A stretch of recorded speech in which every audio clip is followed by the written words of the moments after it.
മൊത്തത്തിൽ ചൂടായതുകൊണ്ട് ആ ചൂട് അറിഞ്ഞില്ല. ഈ സിനിമ ഒരു ലോജിക്കും ഇല്ലാത്തതാണ്, ഇത് വെറുതെ ആഘോഷിക്കാനുള്ളതാണ്, ഇതിൽ മഹത്തരമായ കഥയില്ല എന്നെല്ലാം നമ്മൾ പറഞ്ഞിട്ട് തന്നെയാണ് ഈ സിനിമ ഇറക്കിയിട്ടുള്ളത്. പിന്നെ അതിന് റിവ്യൂ പറഞ്ഞത് ഭയങ്കര അതിന്റെ എനിക്ക് മനസ്സിലാവുള്ള അതിന്റെ എന്താ ഈച്ച് ആൻഡ് എവരി റെഫറൻസ് ആൾക്കാർക്ക് കണക്ട് ആവും. അപ്പൊ അത്രയും ആളുകളിലേക്ക് എത്തിയ ഒരു നടനാണ്, സ്റ്റാറാണ്. അപ്പൊ ഞാനത് കണ്ടിട്ട് ഞാൻ ധ്യാനോട് ചോദിച്ചു, ധ്യാൻ ഇത് എങ്ങനെയാ നീ പെർഫോം ചെയ്തത്? കാരണം ഒരു ചിരി പോലും ഇല്ലാണ്ട് ഭയങ്കര ഇതിൽ നിൽക്കുകയാണ്. അപ്പൊ ധ്യാൻ എൻ്റെ അടുത്ത് പറഞ്ഞാൽ, ചേട്ടാ അതാ വർഷങ്ങൾക്ക് ശേഷം ഒരു ഇന്റർവ്യൂ ഉണ്ടായിരുന്നേ, അതോടെ ഞങ്ങള് അത് കഴിഞ്ഞിട്ട് ഞങ്ങള് അങ്ങനെ വലിയ സംസാരമൊന്നും ഉണ്ടാവാറില്ല, അപ്പൊ അതുകൊണ്ട് എനിക്ക് ആത്മാർത്ഥമായിട്ട് അഭിനയിക്കാൻ പറ്റി എന്ന് പറയാം. അപ്പൊ എല്ലാ സ്ഥലത്തും ശ്രീനിവാസൻ ഒരു എന്താ പറയാ, അതൊരു മറക്കാൻ പറ്റാത്ത ലെജൻഡ്, നമുക്ക് അഭിമാനിക്കാവുന്ന, എടുത്തു പറയുന്ന, നമ്മളോട് നെഞ്ചോട് ചേർന്ന് നിൽക്കുന്ന ഒരാളാണ്. നമ്മൾ ശരിക്കും ഈ പ്രസ് മീറ്റ് വളരെ നേരത്തെ ചെയ്യേണ്ടതായിരുന്നു. നിങ്ങൾക്ക് എല്ലാവർക്കും അറിയാം, നമ്മൾ ശരിക്കും കഴിഞ്ഞ 2-3-4 ദിവസങ്ങൾക്ക് മുമ്പ് പ്ലാൻ ചെയ്തതാണ്. അപ്പോഴാണ് നമുക്ക് ഏറ്റവും പ്രിയപ്പെട്ട, നമ്മൾ ഒരുപാട് സ്നേഹിക്കുകയും മലയാള സിനിമയുടെ അഭിമാനമായിരുന്ന നമ്മുടെ ശ്രീനേട്ടൻ നമ്മളെയൊക്കെ വിട്ടുപോയത്. അപ്പം അതുകൊണ്ടാണ് പിന്നെ കുറച്ച് വൈകി. അങ്ങനെയാണ് ഇന്നാണെങ്കിലും നിങ്ങളൊക്കെ ആയിട്ട് നേരിട്ട് സംസാരിക്കാം എന്നുള്ള തീരുമാനത്തിലെത്തിയത്. അതുകൊണ്ട് ഈ സിനിമയിൽ അഭിനയിച്ച ഒരുപാട് പേര് ഇന്നിവിടെ വന്നിട്ടില്ല. പ്രത്യേകിച്ച് നിങ്ങൾക്ക് ഏറ്റവും ഇഷ്ടമുള്ള ധ്യാൻ ശ്രീനിവാസൻ. ധ്യാന് നമ്മൾ പ്ലാൻ ചെയ്ത് നമ്മൾ ഗംഭീരമായിട്ടൊരു പ്രസ് മീറ്റ് ഇൻ്റർവ്യൂ ഒക്കെ ചെയ്യാന്നുള്ളതായിരുന്നു. പക്ഷെ ധ്യാനും വിനീതിനൊന്നും ഇതിൽ പങ്കെടുക്കാൻ സാധിച്ചില്ല. ഇന്ന് നമ്മളെ സംബന്ധിച്ച് എനിക്ക് തോന്നുന്നത് 2020 പടം കഴിഞ്ഞിട്ട് ഓരോ സീനിലും പുതിയ പുതിയ ആർട്ടിസ്റ്റുകൾ വന്നുകൊണ്ടിരിക്കുന്ന വേറൊരു സിനിമയുടെ ഒരു രൂപമാണ് ബബ്ബ അതിലൂടെ നമ്മൾ കണ്ടത്. അതിൻ്റെ കഥ ഫാഹിനും നൂറും എന്ന് പറഞ്ഞപ്പോൾ ഇത് വേറൊരു ജോണറിൽ സംഭവിക്കുന്നൊരു സിനിമ. ഇത് സിനിമ എന്നല്ല, ഒരു എന്താ പറയുക, തിയേറ്ററിൽ ഹരമുണ്ടാക്കുന്ന ഒരു ഫാൻ മെയ്ഡ് മൂവി. ഒരു ലോജിക്കും ഇതിനകത്തില്ല. അത് നമ്മൾ ആദ്യമേ തന്നെ കഥ കേട്ടപ്പോൾ തന്നെ പറഞ്ഞു, ഇതിൽ ലോജിക്കൊക്കെ പിടിക്കാൻ പോയ ഭയങ്കര കുഴപ്പമാണ്, ഇങ്ങനെ ഒരു സിനിമ ചെയ്യാൻ പറ്റില്ല. അപ്പോൾ അതുകൊണ്ട് തന്നെയാണ് ആദ്യമേ തന്നെ നമ്മൾ നോ ലോജിക് എന്നുള്ളത് പറഞ്ഞത്. ലാലേട്ടൻ തന്നെ ഇതിനു മുമ്പുള്ള ഇൻ്റർവ്യൂവിൽ പറഞ്ഞിട്ടുണ്ട്, സിനിമയെ കീറിമുറിക്കുന്ന രീതിയിൽ, ആ സിനിമയെ പോസ്റ്റ്മോർട്ടം ചെയ്യുന്ന രീതിയിലുള്ള ആളുകൾ ഈ സിനിമ കാണാൻ വന്നാൽ അവർക്ക് ദഹിക്കില്ല, അങ്ങനെയുള്ള ഒരു സിനിമ കാണണ്ട എന്നുള്ള രീതിയിൽ ആദ്യമേ തന്നെ പറഞ്ഞിട്ടുണ്ടായിരുന്നു. ഇത് നമ്മളൊന്നും പ്രതീക്ഷിച്ചിട്ടില്ല. ഒരു അവകാശവാദങ്ങളും ഇല്ലാതെ തിയേറ്ററിൽ ആഘോഷമാക്കുക. നമ്മൾ ധനജയൊക്കെ എൻ്റെ അടുത്ത് പറഞ്ഞത്, ഞങ്ങളൊക്കെ നിങ്ങളുടെ സിനിമകൾ കണ്ടിട്ട് നമ്മൾ വീണ്ടും കാണാൻ ആഗ്രഹിക്കുന്ന കുറച്ച് കാര്യങ്ങൾ നിങ്ങളെല്ലാവരും ഞങ്ങൾക്ക് വീണ്ടും ചെയ്തു തരണം. അതെനിക്ക് തോന്നുന്നു ഏറ്റവും കൂടുതൽ അങ്ങനെയുള്ള കാര്യങ്ങൾ റിക്വസ്റ്റ് ചെയ്ത് ലാലേട്ടനെ കൊണ്ടാണ് ചെയ്യിപ്പിച്ചിട്ടുള്ളത്. പക്ഷേ ആ കാൽക്കുലേഷൻ കറക്റ്റായിരുന്നു. കാരണം തിയേറ്ററിലൊക്കെ നമ്മൾ അതിൻ്റെ ഒരു ആവേശം, ആ സന്തോഷമൊക്കെ നമ്മൾ കണ്ടാണ്. ഒരു വലിയ ഗ്രാൻഡിയറിൽ ഒരുപാട് ആർട്ടിസ്റ്റുകൾ ഇങ്ങനെ വന്നു പോയിക്കൊണ്ടേയിരിക്കുന്നു. പിന്നെ ഇതിൻ്റെ ബിഗിനിങ്ങിൽ തന്നെ ടീച്ചർ പറഞ്ഞ പോലെ എല്ലാ മനുഷ്യരിലും ഒരു ഭ്രാന്തനുണ്ട് എന്നുള്ളതാണ്. നമ്മുടെയൊക്കെ ജീവിതം ശരിക്കും പറഞ്ഞ ഒരു നൂലുമേക്കൂടി ഉള്ളതാണ്. അങ്ങോട്ട് പോയാൽ ഭ്രാന്ത്, ഇങ്ങോട്ട് വന്ന നോർമൽ എന്നൊക്കെ പറയുന്ന ഒരു രീതിയിലാണ് നമ്മൾ പോയിക്കൊണ്ടിരിക്കുന്നത് തന്നെ. അപ്പോൾ ഒരു welcome to the world of madness എന്ന് പറഞ്ഞിട്ടാണ് നമ്മൾ സിനിമ തുടങ്ങിയിരിക്കുന്നത്. ഈ സിനിമ ആഘോഷിക്കാനുള്ള സിനിമയാണ്. എനിക്ക് തോന്നുന്നു 8-10 വർഷങ്ങൾക്കിടയിൽ തിയേറ്ററിൽ പ്രേക്ഷകരും അല്ലെങ്കിൽ സ്ക്രീനിൽ കാണുന്ന താരങ്ങളും തമ്മിൽ വെച്ചാൽ പ്രേക്ഷകർ ഇതിൻ്റെ ഭാഗമായിട്ട് ഈ സിനിമ പ്രദർശിപ്പിക്കുമ്പോൾ അതിലെ ഓരോ ആൾക്കാർ വരികയും അവർ പറയുന്ന തമാശകളോ അല്ലെങ്കിൽ കാര്യം പറഞ്ഞാൽ അതൊക്കെ ഇവരും അതിൻ്റെ പാർട്ടാവുക. സ്ക്രീനിൽ ഡാൻസ് നടക്കുന്ന സമയത്ത് തിയേറ്ററിൽ യങ്സ്റ്റേഴ്സ് എല്ലാവരും ഇറങ്ങി നിന്ന് ആ ഡാൻസ് കളിക്കുക എന്നൊക്കെ പറയുന്നത് ഒരുപാട് കാലമായിട്ട് നമ്മുടെ മലയാള സിനിമാ ചരിത്രത്തിൽ തിയേറ്ററിൽ നിന്ന് ഇങ്ങനെ മറഞ്ഞു തുടങ്ങിയിരുന്ന ഒരു കാര്യമായിരുന്നു. അപ്പം ആ ആവേശം ശരിക്കും നമ്മൾ തിയേറ്ററിൽ ഭയങ്കര ഒരു എന്താ പറയുക ആഘോഷം ഒരു ഉത്സവം നടക്കുന്ന പോലെയുള്ള ഒരു പ്രതീതി ഉണ്ടാക്കുക. ഇപ്പം ഞാൻ പല തിയേറ്റർ വിസിറ്റ് പോലെ ഒന്ന് പോവുകയുണ്ടായി. അപ്പോഴൊക്കെ പലരും വന്ന് പറഞ്ഞു ഞങ്ങൾ എത്ര കാലമായി എന്നറിയാം ഇതുപോലെ സിനിമ രസിച്ചിട്ട്. അപ്പം അങ്ങനെ ഒരു സിനിമ ഉണ്ടാവുകയും അതിന് ചുക്കാൻ പിടിച്ച് അല്ലെങ്കിൽ അതിനു വേണ്ടി ആ സിനിമ നിർമ്മിക്കാൻ തയ്യാറായ ഗോപാലേട്ടനെയും, ഗോകുലം മൂവീസിൻ്റെ ഗോപാലേട്ടനെയും, കൃഷ്ണമൂർത്തിയെയും, മറ്റുള്ള ബൈജു ബായ്, ഗോപാലേട്ടൻ്റെ മകൻ, അതുപോലെ പ്രവീൺ, ഇവരെയൊക്കെ ഈ സമയത്ത് നമുക്ക് മറക്കാൻ പറ്റില്ല. കാരണം ഇങ്ങനെ ഒരു സിനിമ ഉണ്ടായത് അവരുള്ളത് കൊണ്ടാണ്. ഇത്രയും വലിയ ക്യാൻവാസിൽ അതുപോലെ തന്നെ ധനഞ്ജയ്ക്ക് ഇത്രയും താരങ്ങളെ ഒരുമിച്ച് കൊണ്ടുവന്ന് സിനിമ ഉണ്ടാക്കാൻ പറ്റിയതും ഈ ഒരു ബാനറിൻ്റെ ഉള്ളത് കൊണ്ട് തന്നെയാണ്. പ്രത്യേകിച്ച് ഇതൊരു ക്യാമിയോ ചെയ്യുന്ന എസ് ജെ സൂര്യ സാർ. അപ്പം അവരുമൊക്കെ ഒരു ഗംഭീര സിനിമയുടെ ഭാഗമാവുക, ഒരു എൻ്റർടൈനർ, അല്ലാതെ നമ്മൾ മഹത്തരമായിട്ടൊന്നുമല്ല. ഈ ക്രിസ്മസ് കാലം ഒരു ഉത്സവമാക്കുക എന്നുള്ളത് മാത്രമാണ് ഈ സിനിമ പ്രവർത്തകർ ചിന്തിച്ചിട്ടുള്ളത്. അപ്പം ആ ആഘോഷം ഇപ്പം നമ്മൾ ആദ്യമേ തന്നെ ഇങ്ങനെ ചിന്ത ഉണ്ടായിരുന്നു. കാരണം ട്രെയിലറും കാര്യങ്ങളൊക്കെ വന്നത് സിനിമയ്ക്ക് ഒരുപാട് എക്സ്പെക്റ്റേഷൻ വന്നപ്പോൾ സിനിമ റിലീസ് ചെയ്ത് കഴിഞ്ഞിട്ട് പ്രസ്സുമായിട്ട് സംസാരിക്കാം. കാരണം നിങ്ങൾ സിനിമ കണ്ട ആൾക്കാരാണ്, സിനിമ കണ്ടതിന് ശേഷമാണ് നമ്മളായിട്ട് സംസാരിക്കുന്നത്. അപ്പം നമ്മളിത് മറച്ചു വെച്ചിട്ടൊന്നുമല്ല സംസാരിക്കുന്നത്, നേരെ തന്നെയാണ് സംസാരിക്കുന്നത്. അപ്പം അങ്ങനെ ഒരു കൂടിക്കാഴ്ച നമ്മളിപ്പോൾ നടത്തിയിരിക്കുകയാണ്.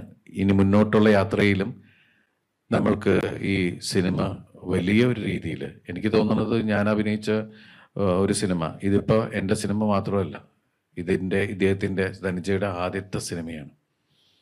ഫാഹിനും നൂറും ചെയ്യുന്ന അവരെഴുതിയ ആദ്യത്തെ സിനിമയാണ്. അതുപോലെ ഈ സിനിമ കൊണ്ട് ഇതിൽ ലാലേട്ടനുണ്ട്, എസ് ജെ സൂര്യയുണ്ട്, അശോകേട്ടനുണ്ട്, ബാലു വർഗീസ് ഉണ്ട്, വിനീത് ഉണ്ട്, ധ്യാനുണ്ട്, ദേവേട്ടനുണ്ട്, സാൻഡി മാസ്റ്റർ ഉണ്ട്. അങ്ങനെ തുടങ്ങുന്ന ഒരു വലിയ നീണ്ട നിര തന്നെയാണ് ഈ സിനിമയിൽ. ശരണ ചേച്ചി തുടങ്ങിയ ഒരുപാട് ആൾക്കാർ നിങ്ങളെല്ലാം കണ്ടതാണ്. അപ്പം അവർക്ക് ഇപ്പോൾ അതുപോലെ എടുത്തു പറയേണ്ട ഒരാൾ ബൈജു സന്തോഷ്. ബൈജുവായി ഇതിൽ വല്ല പ്രധാനപ്പെട്ട വേഷം തന്നെയാണ് ചെയ്തിരിക്കുന്നത്. അപ്പോൾ ഈ സിനിമയിൽ ഈ സിനിമ ഷൂട്ടിങ്ങിന് ആൾക്കാരെ കൊണ്ടുവരുന്നേക്കാളും വലിയ ബുദ്ധിമുട്ടായിരുന്നു. കാരണം വെച്ചിട്ടുണ്ടെങ്കിൽ ഒരു ഇൻ്റർവ്യൂവിൻ്റെ മുമ്പിലേക്ക് എല്ലാവരും ഒത്തു കിട്ടുക എന്ന് പറയുന്നത്, പലരും ഷൂട്ടിങ്ങിലും ഒക്കെയാണ്. പിന്നെ നമ്മൾ വിചാരിച്ച പോലെ ചെയ്യാൻ പറ്റിയില്ല, കുറച്ച് കഴിഞ്ഞു പോയി. അപ്പം അതുകൊണ്ടൊക്കെ നമ്മൾ എന്താ പറയുക, നിങ്ങളുടെ സപ്പോർട്ടുകൾ വളരെ ആഗ്രഹിക്കണം. മുന്നോട്ടും ഈ സിനിമയെ പ്രൊമോട്ട് ചെയ്ത് ഈ ക്രിസ്മസും ന്യൂ ഇയറും ഒക്കെ നമുക്ക് അടിച്ചു പൊളിക്കാൻ ആവട്ടെ. നിങ്ങളുടെ സപ്പോർട്ട് ഉണ്ടാവണം. അതിനു വേണ്ടിയിട്ടാണ് ഈ പ്രസ് മീറ്റ്. എങ്ങനെ ഉണ്ടായിരുന്നു ഒരു പ്രേക്ഷകന്റെ അത്രയും ഒരു ഫൈറ്റിംഗ് ഒക്കെ കഴിഞ്ഞിട്ട് കിട്ടുന്ന ഒരു ആരവം ഉണ്ടല്ലോ, ഒരു ആക്ടറിനെ സംബന്ധിച്ച് ഒരു അംഗീകാരമാണത്. ആ ഒരു മൊമെന്റ് എങ്ങനെയാണ് ഫീൽ ചെയ്യുന്നത്? അല്ല, ഒരു കലാകാരൻ എന്ന് പറയുന്നത് ശരിക്കും പറഞ്ഞാൽ പ്രേക്ഷകനെ സംബന്ധിച്ച് അവർ അടിക്കുന്ന രണ്ട് കൈ കൂട്ടിയടിക്കുന്ന ഒരു ശബ്ദം ഉണ്ടല്ലോ, അത് ഞങ്ങൾക്കുള്ള എനർജി എന്ന് പറഞ്ഞിട്ടുണ്ടെങ്കിൽ അത് നിസ്സാരമല്ല. അവരുടെ ആ സ്നേഹം എന്നെ സംബന്ധിച്ച് പറഞ്ഞാൽ ഏകദേശം 10-30 വർഷമായിട്ട് ഈ കയ്യടി കൊണ്ട് മാത്രമാണ് ഇവിടെ നിലനിൽക്കുന്നത്. ഏത് സമയത്തും എന്നെ വിശ്വസിച്ച് എൻ്റെ കൂടെ നിൽക്കുന്ന പ്രേക്ഷകർ. കാരണം അവരില്ലെങ്കിൽ പിന്നെ നമുക്കൊന്നുമില്ല എന്ന് പറയുന്ന ഒരു അവസ്ഥ. കാരണം നമ്മൾ ആരുടെ മുമ്പിൽ ആടി തിമിർക്കാനാണ്. പിന്നെ ഈ പറയുന്ന ഒരു വലിയ പ്രോഡക്റ്റ് ഉണ്ടാവുന്നത് ഒരുപാട് പേരുടെ കൂട്ടായ്മയാണ്. എൻ്റെ കൂടെയുള്ള ആർട്ടിസ്റ്റുകൾ, അതുപോലെ എൻ്റെ ഡയറക്ടർ. ഇപ്പോൾ ഈ ഡയറക്ടറെ സംബന്ധിച്ച് ഒരു ധനഞ്ജയ് ഒരു ആദ്യമായിട്ടൊരു സിനിമ ചെയ്ത പോലെയല്ല. ഒരു പുതിയ ഒരാൾക്ക് ശരിക്കും പറഞ്ഞാൽ ഇത്രയും ആർട്ടിസ്റ്റുകളെ കിട്ടുമ്പോൾ തന്നെ പതറിപ്പോവും. പക്ഷേ അതിന് ഈ കഥ എന്നിലേക്ക് എത്തിച്ചത് വിനീത് ശ്രീനിവാസനാണ്. വിനീതാണ് എന്നെ വിളിച്ച് പറഞ്ഞത്, ദിലീപേട്ട ഒരു കഥയുണ്ടെന്ന് കേട്ടു നോക്കൂ. കഥ എന്ന് പറയാൻ പറ്റില്ല, ഒരു സംഭവങ്ങളാണ്, അതൊന്ന് കേട്ടു നോക്കൂ, എന്നിട്ട് നമുക്കതെങ്ങനെയാണെന്ന് ആലോചിക്കാം. നമുക്കൊരു പ്രാന്തം പരിപാടിയാണ് എന്ന് പറഞ്ഞ് ഞാൻ പറഞ്ഞു കേൾക്കാം എന്ന് പറഞ്ഞിട്ടാണ് നമ്മളിങ്ങനെ ഈ കാര്യം ഇങ്ങനൊരു അവസ്ഥ ഉണ്ടാക്കിയത്. സിനിമ ഈ കഥ കേട്ട് കഴിയുമ്പോൾ ഞാൻ പറഞ്ഞത് ഇത് തന്നെയാണ്, നമ്മളിതൊരു പ്രാന്തൻ പോക്കാണ്, ഇതിൻ്റെ ഫെയ്റ്റും നമുക്ക് അറിഞ്ഞുകൂടാ എന്നുള്ള രീതിയിലാണ്. കാരണം വെച്ചിട്ടുണ്ടെങ്കിൽ ഒരുപാട് അതിൽ ധനഞ്ജയുടെ ഇത് തന്നെയായിരുന്നു ഞാൻ ഇൻ്റർവൽ സീക്വൻസിൽ പാട്ടിടുന്ന വിഷയം. മിസ്റ്റർ ബട്ട്ലറുടെ പാട്ട് ഇടുമ്പോൾ അപ്പം ഞാൻ ധനഞ്ജയ് ഇത് നമ്മൾ ഏത് റിയാലിറ്റി ഷോയ്ക്ക് ചെല്ലുമ്പോഴും ഈ പാട്ട് ഇടുന്നുണ്ട്. അപ്പം അത് ജനങ്ങൾക്ക് എത്രത്തോളം സിനിമയിൽ വരുമ്പോൾ നമുക്കറിയില്ല. എന്നുള്ള രീതിയിൽ പറഞ്ഞപ്പോൾ ഇല്ല ഏട്ടാ അത് കറക്റ്റ് ആവും. അങ്ങനെ നമ്മൾ രണ്ട് പാട്ടും കൂടി എല്ലാവർക്കും ഇഷ്ടമുള്ള രണ്ട് പാട്ട്, കാരണം ആ പാട്ട് എപ്പോൾ വേണമെങ്കിലും മാറ്റാവുന്ന ഒരു ഐറ്റം വന്നിട്ടുണ്ടല്ലോ. അപ്പോൾ അതുകൊണ്ട് അതിങ്ങനെ ഞെക്കിക്കൊണ്ടിരുന്നു കഴിഞ്ഞാൽ നമുക്ക് പാട്ട് മാറ്റി കഴിച്ചേ. പക്ഷെ അതൊക്കെ ഗംഭീരമായിട്ട് തിയേറ്ററിൽ വർക്കൗട്ടായി എന്ന് പറയുന്ന ഒരു സാധനം ഉണ്ടല്ലോ. ഇതിപ്പോൾ ഇതിങ്ങനെ ഒരു സിനിമ, ഈ സിനിമയിൽ മാത്രമേ ഇമ്മാതിരി പരിപാടികൾ ചെയ്യാൻ പറ്റുള്ളൂ. ഇനിയിപ്പോൾ ധനഞ്ജയ്ക്കാണ് ഏറ്റവും ടെൻഷൻ. ധനഞ്ജയിൻ്റെ അടുത്ത സിനിമ എന്തായിരിക്കും എന്നുള്ളതാണ്. ഈ സിനിമ ഇപ്പൊ നമ്മൾ ലാലേട്ടനെ ഏറ്റവും കൂടുതൽ എങ്ങനെ കാണാൻ ആഗ്രഹിച്ചു അങ്ങനെ നമ്മൾ ചെയ്തിട്ടുണ്ട്. ഇപ്പൊ നമ്മുടെയും വേറെ കുറച്ച് സിനിമയിലെ ചിന്തകളൊക്കെ ചിലപ്പോൾ അതിൽ വന്നിട്ടുണ്ടാവാം. അതുപോലെ എല്ലാ ആർട്ടിസ്റ്റുകളുടെയും ഓരോ സെക്കൻഡിലും പുതിയ പുതിയ കാര്യങ്ങൾ നടക്കുന്നു. ഈ സിനിമയ്ക്ക് പ്രെഡിക്റ്റ് ചെയ്യാൻ പറ്റാത്തൊരു അവസ്ഥ ഉണ്ടായിരുന്നു, മനസ്സിലായില്ലേ? അപ്പൊ അതൊക്കെ ഗംഭീരമായിട്ട് വർക്കൗട്ടായി. ഈ സിനിമയിൽ ഒരു നായികയില്ല, പക്ഷെ ഇവര് എനിക്ക് ലാസ്റ്റ് ഒരു നായിക തരാന്ന് പറഞ്ഞു, അതൊന്നും തന്നില്ല. പിന്നെ അപ്പൊ ടൈലൻ്റൊക്കെ വേറെ തരത്തിലായി. എന്തായാലും എനിവേ നമ്മളെ സംബന്ധിച്ച് ഈ പറയണ 10 ദിവസം, ഇപ്പം നമ്മുടെയൊക്കെ സിനിമകൾ വന്ന 10 ദിവസം കൊണ്ട് വരുന്ന കളക്ഷൻ 3 ദിവസം കൊണ്ട് വന്ന് കയറുക എന്ന് പറഞ്ഞ പോലെ അത്രയധികം ആളുകൾ ഇത്രയും വൈഡ് റിലീസിൽ, ഞാൻ പറഞ്ഞില്ലേ, ഞാൻ അഭിനയിച്ചാൽ ഏറ്റവും കൂടുതൽ റിലീസ് സംഭവിച്ച ഒരു സിനിമയാണിത്. 400-500 എത്രയോ സെൻറ്റേഴ്സിൽ, 450 എത്രയോ സെൻറ്റേഴ്സിലുണ്ടായിരുന്നു. ഞാൻ പക്ഷെ അതിനൊക്കെ ഇങ്ങനെ അത്രയൊക്കെ ചെയ്യണോ എന്ന് ചോദിച്ചിട്ടുള്ളൊരിതാണ്. നല്ല എക്സ്പീരിയൻസ് ആയിരുന്നു. കാരണം ഇത്രയും വലിയ വലിയ ആളുകൾ നമ്മൾ എഴുതിയ, നമ്മൾ സ്വപ്നം കണ്ട സാധനത്തിൽ വന്ന് അഭിനയിക്കുക എന്ന് പറയുമ്പോൾ അത് തന്നെയായിരുന്നു ഏറ്റവും വലിയ കിക്ക്. അപ്പോൾ അത് ഓരോ നിമിഷവും ഇങ്ങനെ സംഭവിച്ചുകൊണ്ട് നിൽക്കുമ്പോൾ, അത് സിനിമ വളർന്നുകൊണ്ടിരിക്കുമ്പോൾ അതിൻ്റെ പ്രോസസ്സിൽ എൻജോയ് ചെയ്ത് അതിൻ്റെ ത്രില്ലിൽ തന്നെയായിരുന്നു മുന്നോട്ട് പോയിക്കൊണ്ടിരുന്നത്. പിന്നെ ഇത്രയും നല്ല ആർട്ടിസ്റ്റുകളാണല്ലോ നമ്മളെ കയ്യിൽ. അപ്പം നമ്മൾ അതിൻ്റെ കാര്യത്തിൽ വേറെ ടെൻഷനൊന്നും ഇല്ലല്ലോ. നമുക്ക് വേണ്ട കാര്യം എങ്ങനെ വേണം എന്നുള്ളത് മാത്രം പറഞ്ഞാൽ മതി, ബാക്കി അവർ നമുക്ക് തന്നോളും. ഞാൻ ധനജയോട് പറഞ്ഞത്, എൻ്റെ പഴയ സിനിമയിൽ ഒരു സാധനം കൊണ്ടുവരില്ലേ, പുതിയതെന്തെങ്കിലും കാണിക്കുന്ന പറഞ്ഞുകൊണ്ടിരുന്നത്. ഞാനങ്ങനെ ചിന്തിച്ചിട്ടില്ല.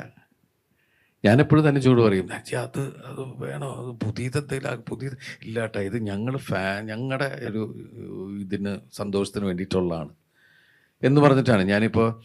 ഞാൻ വന്ന് ഇറങ്ങുമ്പോൾ തന്നെയുള്ള ഒരു റെഫറൻസ്, പിന്നെ നമ്മൾ ഇൻ്റർവെല്ലിന് പോകുന്ന ചേസ് നടക്കുമ്പോഴുള്ള റെഫറൻസുകൾ, അപ്പോൾ അതൊക്കെ റീക്രിയേറ്റ് ചെയ്യുക. ശരിക്കും പറഞ്ഞൊരു സ്പൂഫ് സ്വഭാവമുണ്ട് ഈ സിനിമയ്ക്ക്.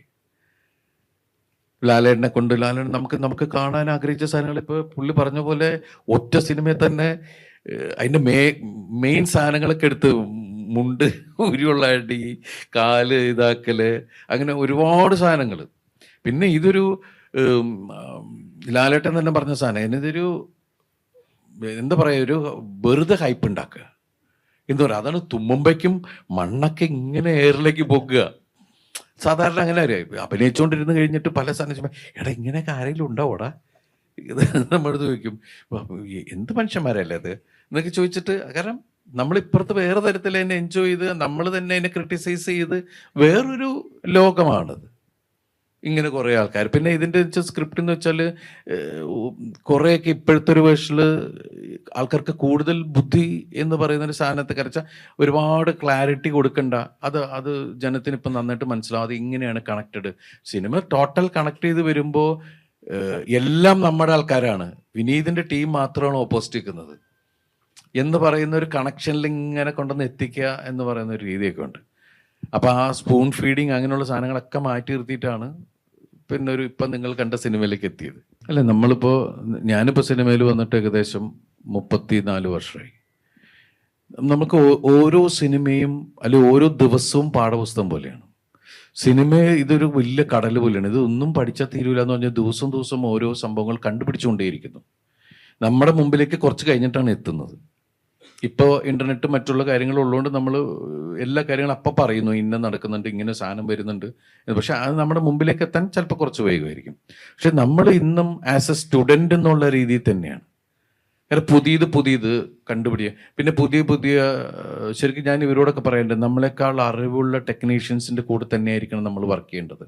അങ്ങനെ അതുപോലെ നമ്മളെക്കാൾ വളരെ ഗംഭീരമായിട്ട് പെർഫോം ചെയ്യുന്ന ആർട്ടിസ്റ്റുകളുമായിട്ട് നമ്മൾ സഹകരിക്കണം. അപ്പോഴാണ് നമ്മൾക്കും വളർച്ച ഉണ്ടാവുള്ളൂ. അപ്പോൾ ഈ എന്നെ സംബന്ധിച്ച് കഴിഞ്ഞ കാലഘട്ടത്തിലൊന്നും ഉപയോഗിക്കാത്ത ടെക്നോളജിയുടെ കൂടെ പോകുമ്പോൾ നമുക്കും പുതിയ നോളജാണ്. അതെടുത്ത് നമുക്ക് അടുത്ത സിനിമയിൽ ഉപയോഗിക്കാൻ പറ്റുക, അല്ലെങ്കിൽ നമുക്ക് അത് വേണോട്ടോ ഇത് വേണോട്ടോ അങ്ങനെ വന്നൂടെ എന്നൊക്കെ ചോദിക്കാവുന്ന ഒരുപാട് കാര്യങ്ങൾ നമുക്ക് മുന്നിലേക്ക് വരും. ഇപ്പോഴത്തെ കുട്ടികൾ അല്ലെങ്കിൽ ഇപ്പോഴത്തെ ക്യാമറമാന്മാരാണെങ്കിലും മറ്റുള്ള എല്ലാ ടെക്നിക്കൽ സ്ഥലത്ത് വർക്ക് ചെയ്യുന്ന ആൾക്കാരും അപ്ഡേറ്റ് ചെയ്തുകൊണ്ടേയിരിക്കുകയാണ്. ഓരോ ദിവസവും പുതിയത് എന്തെന്ന് പറയുന്ന കാര്യങ്ങൾ ചെയ്യുന്നുണ്ട്. അപ്പം നമ്മളും അതിൻ്റെ കൂടെ പോകുമ്പോൾ നമ്മളും പതുക്കെ അതിൻ്റെ ഭാഗമാവുമല്ലേ.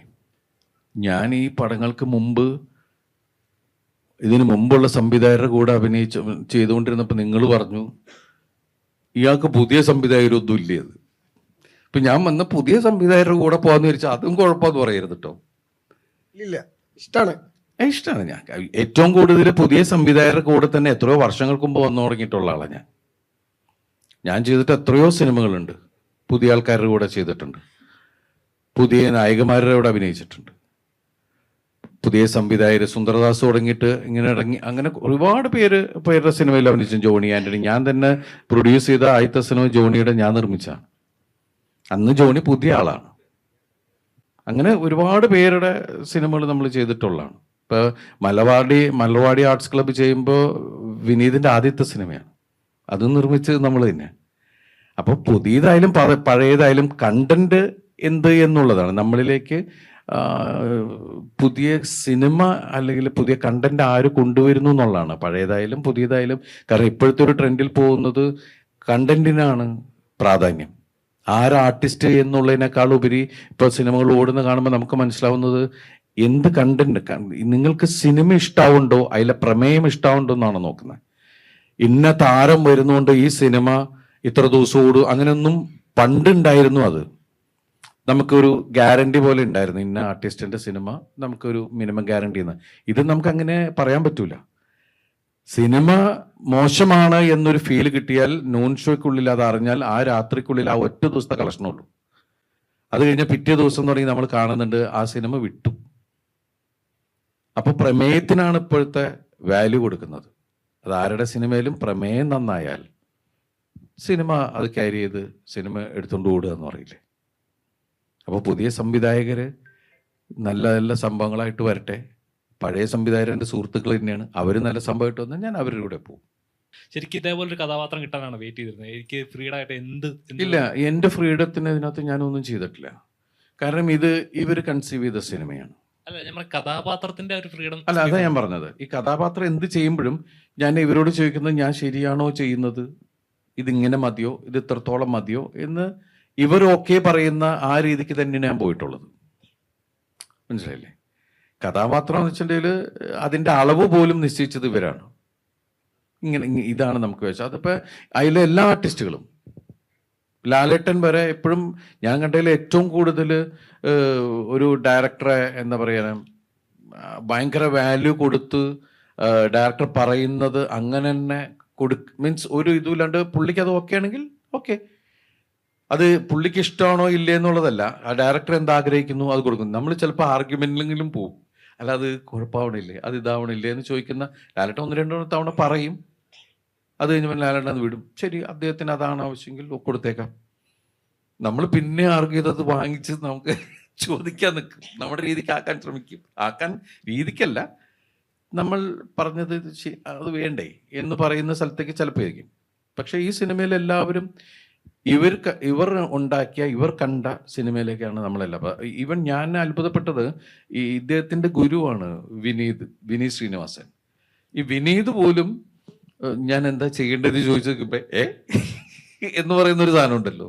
അപ്പൊ ആ ഒരു രീതിയിലാണ് എല്ലാവരും ഇതിനെ ബിഹേവ് ചെയ്തതെന്ന് വെച്ചാൽ ഇതിനകത്ത് ഇപ്പൊ ധ്യാൻ വിനീതുള്ള സീക്വൻസ് നിങ്ങൾ കണ്ടതാ. നമ്മൾ ഒരുപാട് തിയേറ്ററിൽ പൊട്ടിച്ചിരിച്ചു പോയതാ. കാരണം ഡേറ്റ് ലൈഫിൽ ധ്യാൻ വന്ന് നിങ്ങളുടെ മുമ്പിലിരുന്ന് പറയുന്ന തമാശകള് ഇതൊക്കെ അതാണ്. എൻ്റെ വീട്ടിൽ എന്നെ എൻ്റെ അച്ഛനെയും പറയണോടാ അതൊക്കെ ചോദിച്ചിട്ട് അപ്പം ഞാൻ അത് സ്ക്രീനിലാണ് കാണുന്നത്. എനിക്ക് അപ്പോൾ കോമ്പിനേഷൻ ഇല്ല.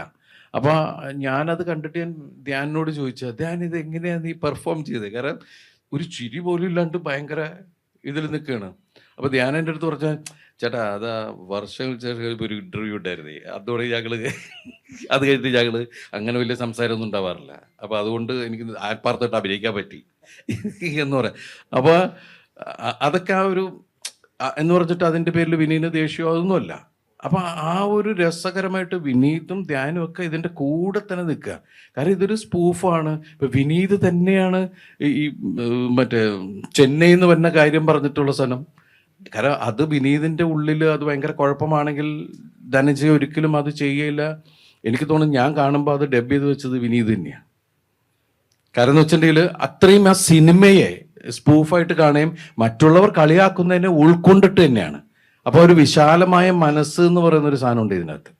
നമ്മൾ മറ്റുള്ളവർക്ക് രസിക്കാവുന്ന സാധനങ്ങൾ എന്തൊക്കെ നമുക്ക് ചെയ്യാൻ പറ്റും എന്നുള്ളതാണ്. പിന്നെ ഇതിനകത്ത് ഒന്നിനെയും ഇവർ സിനിമ ഉണ്ടാക്കുന്ന സമയത്തും കഥ പറയുന്ന സമയത്തും ഇവരാരെയും ഹേർട്ട് ചെയ്യാത്ത രീതിയിൽ തന്നെയാണ് ഓരോ കാര്യങ്ങൾ ചെയ്തിട്ടുള്ളത്. ഇവർ ഈ സിനിമയ്ക്ക് വേണ്ടി മനഃപൂർവ്വം ഒരാളെ കരിവാരിത്തേക്കാനോ ഒരു കാര്യങ്ങൾക്ക് ഇവർ ശ്രമിച്ചിട്ടില്ല. അത് ഐ എം ഡാം ഷുവർ. പക്ഷേ സിനിമ വന്നു കഴിഞ്ഞപ്പോൾ വേറെ രീതിയിലേക്ക് സംസാരിച്ചപ്പോൾ ഭയങ്കര ഹേർട്ടായി ഇവർ. കാരണം ഒരു സിനിമ പണ്ടൊക്കെ എന്നാന്ന് വെച്ചിട്ടുണ്ടെങ്കിൽ പെട്ടെന്ന് അത് മുറിച്ച് മാറ്റണം എന്ന് പറഞ്ഞിട്ടുണ്ടെങ്കിൽ ഫിലിം ആകുമ്പോൾ നമുക്ക് എഡിറ്റിംഗ് ടേബിൾ അപ്പം തന്നെ മറ്റേ പ്രൊജക്ടർ റൂമിൻ്റെ ബാക്കിൽ കൊണ്ടിട്ട് അത് അത്ര അങ്ങോട്ട് കട്ട് ചെയ്ത് മാറ്റി ഒട്ടിച്ച് വിട്ടാൽ മതി. ഇന്നതല്ല. ഇന്ന് ഒരു സീൻ തൂക്കണമെങ്കിൽ അതിൽ 2 ഡയലോഗ് മാറ്റണമെങ്കിൽ എത്ര പ്രോസസ്സാണെന്നറിയാമോ? അത് പിന്നെ പോയി സെൻസറിൻ്റെ അവിടെ വരെ പോയിട്ട് തിരിച്ചു വരണം. എന്നാലേ ക്യൂബിൽ ഇത് പിന്നെ ലോഡ് ചെയ്യുള്ളൂ. ഒരുപാട് സമയമെടുക്കും. പിന്നെ ഒരു മനഃപൂർവ്വം ആരെയും ദ്രോഹിക്കുന്ന ഒരു കാര്യവും ഈ സിനിമയിൽ ചെയ്തിട്ടില്ല. എനിക്ക് ലാലേട്ടനെ ഒരുപാട് ഇഷ്ടമാണ്. ഞാൻ ലാലേട്ടനെ അനുകരിച്ചിരുന്ന ഒരാളാണ് മിമിക്രി എന്ന സമയത്ത്. അതിനുശേഷം ഞാൻ അസിസ്റ്റന്റ് ഡയറക്ടറായിട്ട് ചെല്ലുമ്പോൾ ആദ്യമായിട്ട് ഞാൻ ക്ലാപ്പ് അടിക്കുന്നത് ലാലേട്ടൻ്റെ ഉറവച്ചേച്ചിയുടെ മുമ്പിലാണ്. അതിനുശേഷം ഞാൻ മിമിക്രി ചെയ്യുമ്പോൾ എനിക്ക് ലാലേട്ടൻ്റെ റിയൽ ആയിട്ടുള്ള മാനറിസംസ് ഞാൻ നേരിട്ട് കണ്ട് മനസ്സിലാക്കി ഞാൻ അതിൽ കയ്യടി വാങ്ങിച്ചിട്ടുണ്ട് സ്റ്റേജിൽ.